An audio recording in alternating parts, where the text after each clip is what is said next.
Азамат есік алдында тұрған жаңа мерседесімен бір шаруасын тындырып келмек болып тысқа шығады. Бір кезде машина тұрған жақтан тарс еткен дауыс шығады.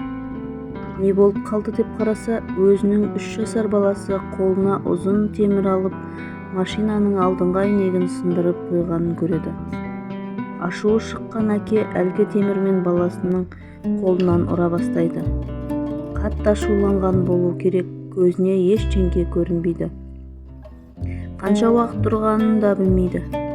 Бір кезде баласының қолынан қан саулап шыға келгенде ғана есін жинайды. Қан тоқтамағандықтан баланы ауруханаға апаруға мәжбүр болады. Дәрігерлер баланың саусақтарының қатты жарақаттанғанын көріп, аман алып қалудың шарасын жасауға кіріседі. Бірақ кіп-кішкентай баланың нәзік саусақтарының сүйегі майдаланып кеткен еді. Амалсыз саусақтарын кесуге тура келеді. Бала ауыр операциядан кейін есін жинағанда жолынан аппақ дәке оралғанын көреді.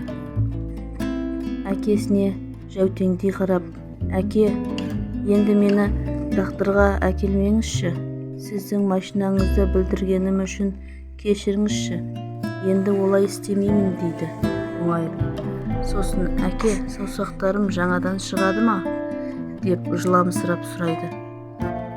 Баласының даусын естіген әке өзін ұстай алмай жылап жібереді де сыртқа шығып кетеді. Мұндай дөрекілікке барған әке қатесін түсініп, ақыры шыдай алмай өз-өзіне қол жұмсап қайтыс болады. Жақсы көретін адамға қарсы сабырыңыз таусылса, ашуға берілмей тұрып, жақсылап ойланып алыңыз. Мерседес жөнделеді, бірақ сынған саусақтар мен жаралы жүректер ешқашан бұрынғы қалпына келмейді. Адамдар қателеседі, бірақ ашу мен ызаға булығып, істеген істер адамды өмірінің соңына дейін қинауы мүмкін. Ойланып әрекет қылайық, сабырлы болайық.